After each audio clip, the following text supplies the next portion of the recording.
नमस्कार, स्वागत है आपका इंडिया न्यूज 29 में और मैं हूं आपके साथ साक्षी। आइए रुक करते हैं इस वक्त की बड़ी खबरों की ओर। भटगांव विधानसभा से निर्दलीय प्रत्याशी रामबाई देवांगन ने क्षेत्रवासियों से वोट के रूप में अपना आशीर्वाद और सहयोग देने की बात कही। भटगांव विधानसभा से निर्दलीय प्रत्याशी रामबाई देवांगन ने अपने खास बातचीत में कहा कि पिछले 20-25 वर्षों से समाज सेवा के कार्य में वह जुटी हुई है। आगे उन्होंने कहा कि वर्तमान में भी समाज सेवा कर रही है। विगत कई वर्षों से वह भाजपा में काफी प्रयास कर रही है कि उन्हें टिकट मिल जाए। क्षेत्र में विकास और उनके बढ़ते कदम कभी न रुक पाए, लेकिन भाजपा ने उन्हें टिकट नहीं देकर सेवा का मौका नहीं दिया।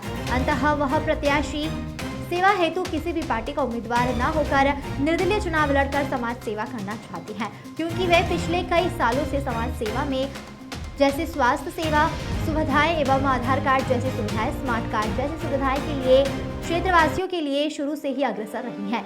उन्होंने आगे कहा कि मैं क्षेत्रवासियों से चैनल के माध्यम से निवेदन करती हूं कि क्षेत्रवासी मुझे रामबाई देवांगन को इस बार अपना सहयोग और आशीर्वाद प्रदान करें। रामबाई देवांगन ने अपने खास बातचीत में आगे क्या कहा, देखिए इस वीडियो में। Bureau report.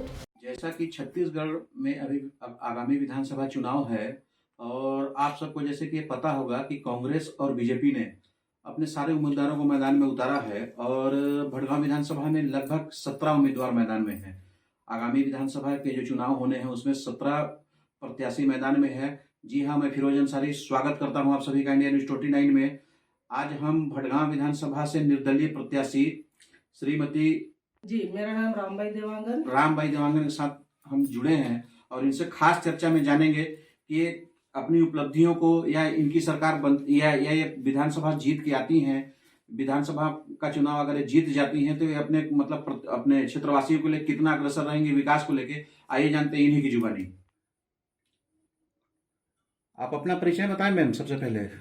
जी, मैं भैया थान की रहने वाली हूँ। गृह ग्राम मेरा लखनपुर है, पंचायत समोली, जिला सूरजपुर और छत्तीसगढ़ की मूल निवासी हूँ मैं। और रही बात, मैं 25 साल से बीजेपी की कार्यकर्ता थी, अब नहीं हूँ। इसलिए नहीं हूँ कि 2 बार मेरा टिकट काट करके रजनी त्रिपाठी जी को दिया गया। मैं कुछ नहीं बोली और मेरे को आश्वासन दिया गया कि आपको 5 साल के बाद आपको मिलेगा, तब तक आप अपना परिचय और अपने व्यवहार बनाते रहिए।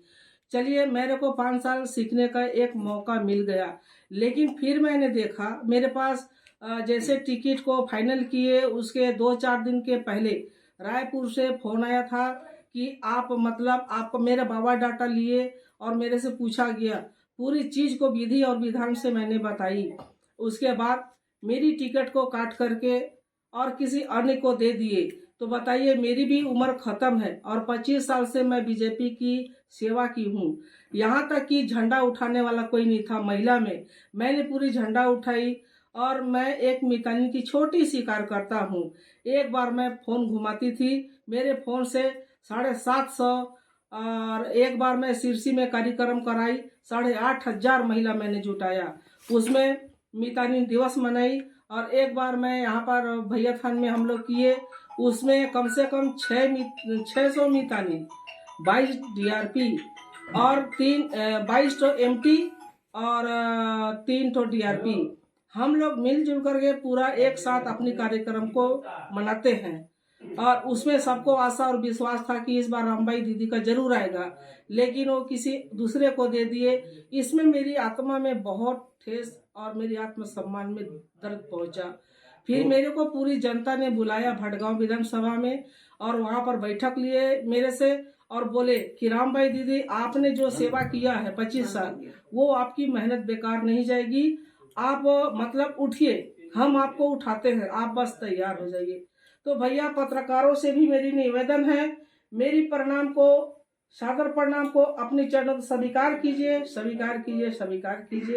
कि मेरे को एक अवसर मिलना चाहिए, क्योंकि जो मैंने सेवा किया है उसका लाभ और उसका आशीर्वाद कितने लोग मेरे को आशीर्वाद दे रहे हैं वो मैं जानना चाहती हूँ। और मैं राष्ट्रीय चुनाव से मेरे को भी डर है। मैं राष्ट्रीय चुनाव एक भारत का पूरे विश्व का है, उससे मैं लड़ नहीं सकती, लेकिन मेरे को आत्मा में चोट पहुंचा, इसलिए मैंने ऐसा कदम उठाया कि मेरे को टिकट क्यों नहीं मिला। मेरे को आश्वासन, झूठा आश्वासन क्यों दिए और सेवा को लेते रहे। बस इस यही कह करके मैं वर्तमान में भी आप भटगांव विधानसभा क्षेत्र से चुनाव निर्दलीय लड़ रही हैं। जी किसी दल ने आपको टिकट नहीं दिया है। जी नहीं। तो विकास को लेकर आप कितना वो रहेंगी? देखिए भैया, मैं एक चीज कहना चाहूंगी, बाकी और चीज को तो नहीं जानती, लेकिन जंगली क्षेत्र जो मेरा ग्रामीण क्षेत्र है, पिछड़ा क्षेत्र, वहां पर किसी को उल्टी दस्त हो गया और किसी को महतारी एक्सप्रेस की जरूरत है तो वहां पर गाड़ी का साधन नहीं है, क्योंकि रोड ही नहीं है, गाड़ी का साधन नहीं है।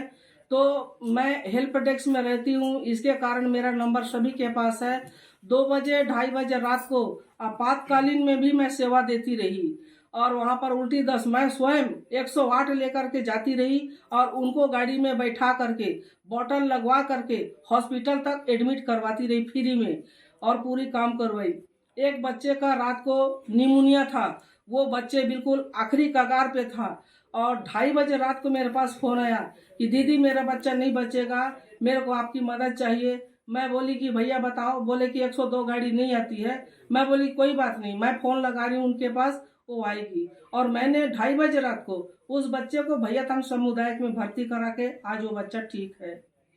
और एक रेंजर साहब थे, वो क्या जंगली क्षेत्र के, उनको थोड़ा सा लेट हो गया, हार्ट अटैक आ गया, तो वो जांजगीर चांपा के थे, उनकी साथ में मात्र उनकी पत्नी थी और वो जैसे ही हॉस्पिटल में लेके आए और आने के बाद दम तोड़ दिए। मैंने उसको जांजगीर चांपा में 1099 में बुला करके मैंने उनके घर तक फ्री में पहुंचवाया और न जाने इतने कितने हैं, जिसी का कोई मर गया हॉस्पिटल में, मैं उसका डेड बॉडी को उठा करके 1099 में उसके घर पहुंचवाई। जैसा कि स्वास्थ्य विभाग में आप अपनी सेवाएं अभी वर्तमान में दे रही हैं मितानिन के माध्यम से। नहीं, वो मेरा काम नहीं है। मितानिन का काम है, जैसे डिलीवरी हो गया, गर्भवती माता हो गया, उनको सेवा देना। लेकिन मैं स्वास्थ्य से संबंधी अभी आप लोगों का सेवा कर रही हैं वर्तमान में, स्वास्थ्य से जुड़ी जितनी भी सेवाएं हैं। और दूसरी चीज ये है कि बिहारपुर जैसे दूरांचल क्षेत्र में जब कोई बीमार पड़ता है, जहाँ पे एम्बुलेंस का सुविधा नहीं है, बहुत सारे मरीज ऐसे हैं जिनको खाट में लेके आना पड़ता है यहाँ मुख्यालय तक। तो यदि आप चुनाव जीत के आती हैं तो इस बारे में आपका क्या रिस्पॉन्सिबिलिटी रहेगा, ये बताइए। देखिए, अगर मैं आप लोग के माध्यम से जीत जाती हूँ तो जनता जो मेरी बोलेगी वो मैं करूंगी। जनता का कितना रिस्पांस है आपके साथ और कितना आशीर्वाद है, जरा आप हमारे चैनल के माध्यम से बताइए। जनता मेरे को उठाई है, मैं उठी नहीं हूँ, और जनता जो बोलेगी वो मैं करूंगी। टीबी के पेशेंट लोग अक्सर बिहारपुर में हैं और वो जैसे ही हॉस्पिटल आते हैं और उनके पास 10 रुपए का पर्ची नहीं कटने को नहीं रहता है।